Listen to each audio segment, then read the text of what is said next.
Hello everyone welcome back. अब चाहिँ हामी एक्सेलमा अलिकति एडभान्स अहिलेसम्म जुन यो इन्टरफेसको बारेमा तपाईँहरू जानिसक्नुभयो। अब यो सँगसँगै अलिकति एडभान्स भनेको तपाईँहरूलाई एक्सेलमा फर्मुलाको स्टार्टिङ कसरी गर्ने, फर्मुला कसरी लेख्ने त्यो चिज देखाउन गइरहेको छु।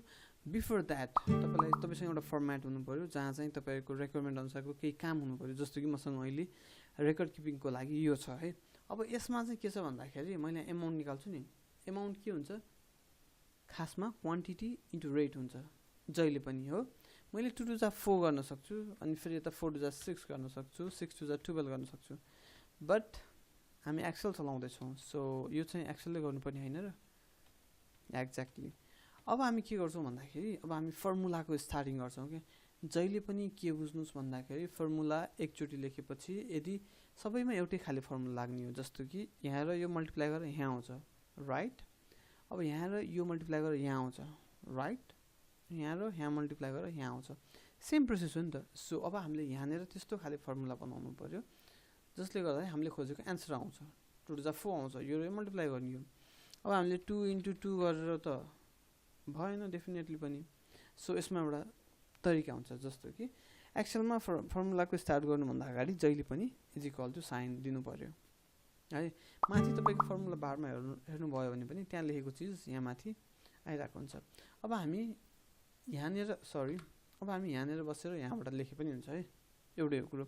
इज इक्वल टु हामीले गर्नुपर्ने के, क्वान्टिटीको तल जुन 2 छ नि, यो 2 र यो मल्टिप्लाई गर्नुपर्ने हो नि है। अब यसको लागि 2-3टा तरिका छ। फर्स्टमा म एउटा सिम्पल तरिका देखाउँछु। अब यो चाहिँ तपाईँलाई थाहा हुनु पर्यो कि यो 2 भनेको कहाँ छ। यो 2 को एउटा नेम हुन्छ नि, मैले भनेको थिएँ नि, यो सम्झिनु भयो, नेम बक्स। यो नेम बक्स सम्झिनु भयो। यो नेम बक्समा यसको भ्यालु के देखाउँछ ल हेरौँ है। यो कहाँ छ? E4 मा छ। हामीले गर्नुपर्ने के, E4 र F4 मल्टिप्लाई गर्नुपर्ने, राइट। अब हामी यहाँ जान्छौँ, इज इक्वल टुमा जान्छौँ, अनि E4 लेख्ने बित्तिकै हेर्नु है त्यहाँ सिलेक्ट भयो। अब फेरि यो बेलामा तपाईँले बाहिर क्लिक गर्ने, यताउता गर्न थाल्नु भने बिग्रिन्छ। So be careful.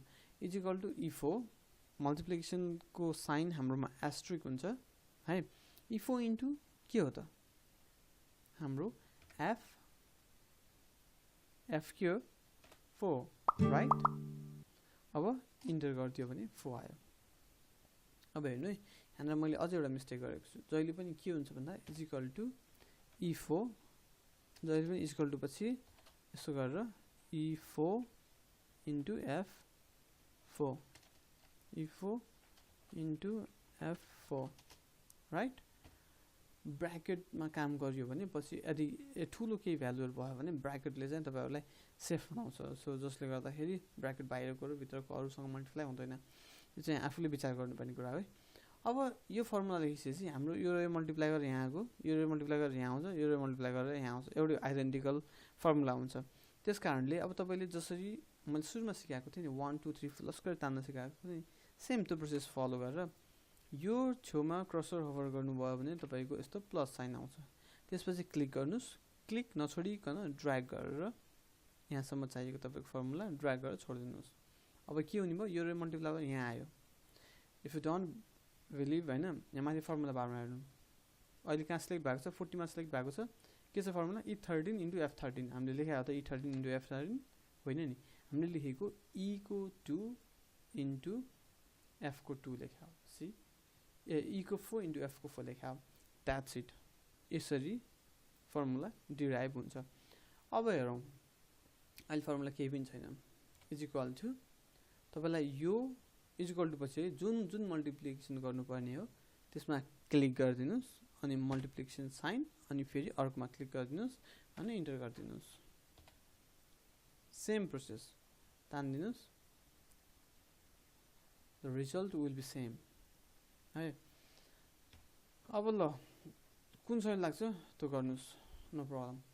अब यहाँनिर आएर तपाईँलाई मैले मेन देखाउन खोजेको चाहिँ यो टोटल सबै जोड्नु पऱ्यो हामीलाई। यहाँनिर टोटल चाहियो हो।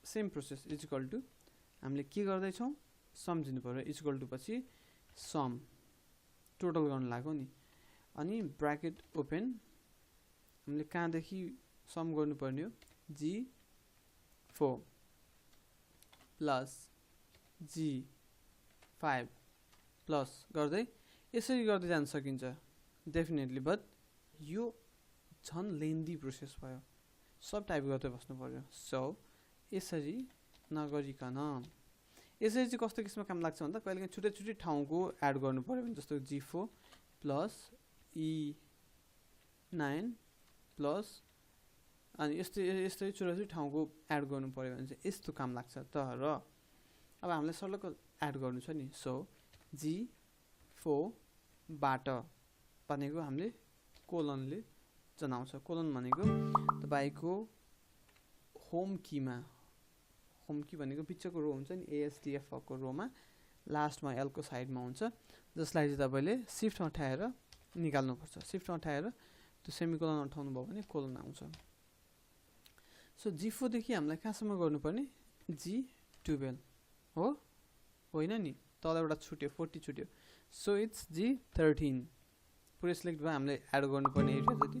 सो ब्र्याकेट क्लोज गरेर इन्टर गरिदिनुहोस् एन्ड 220 फर्मुला इज हियर। हो, यसरी एड भयो एउटा तरिका। अर्को पनि छ, equal to sum bracket open, यहाँदेखि क्लिक गरेर ड्र्याग गरिदिउँ, bracket close enter, that's it.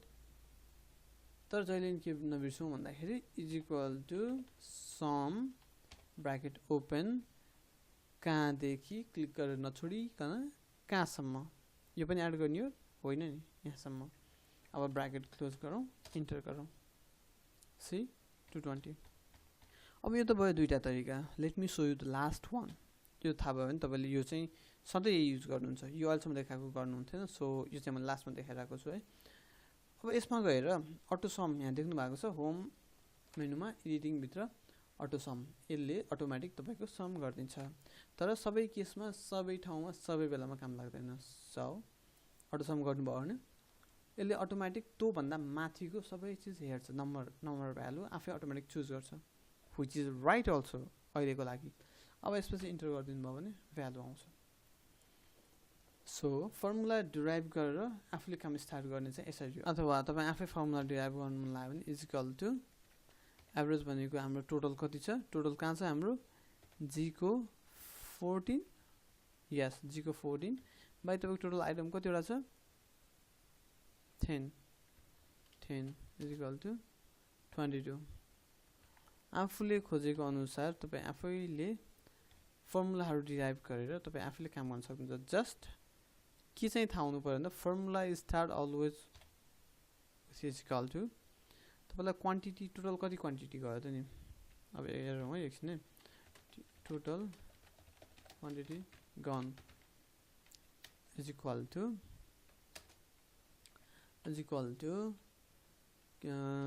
यहाँदेखि E को 4 देखि E को 14, ओके 14 तल नभए पनि नो प्रब्लम, त खाली छ, केही फरक पर्दैन। तर होइन ल ठिक छ, E को 13, ओके टोटल क्वान्टिटी 20 वटा क्वान्टिटी हो नि, सरी किन मिस्टेक आयो थाहा छ, किनभने हामीले is equal to E4 to E13 मात्र भन्यौँ। What we did not mention is sum, जोड्ने भने हो नि त। So is equal to 110 quantity चाहिँ हाम्रो यो रेकर्डबाट, हाम्रो स्टोरबाट बाहिरियो भन्ने कुरा थाहा भयो। सो यसरी नै आफूलाई चाहिए अनुसारको फर्मुला डिराइभ गर्न सकिन्छ। Don't forget to put is equal to at the front and sum average whatever it is. यदि छैन भने नो प्रब्लम, कुन सेलसँग के गर्ने हो, इन्टु 12, एक महिनाको प्रोजेक्सन यो भयो भने इन्टु 12 गऱ्यो भने यति हुन्छ मेरो वर्षको कमाई, नाफा, घाटा, whatever it is. So that's it. Thank you for this video and see you next video. Bye bye.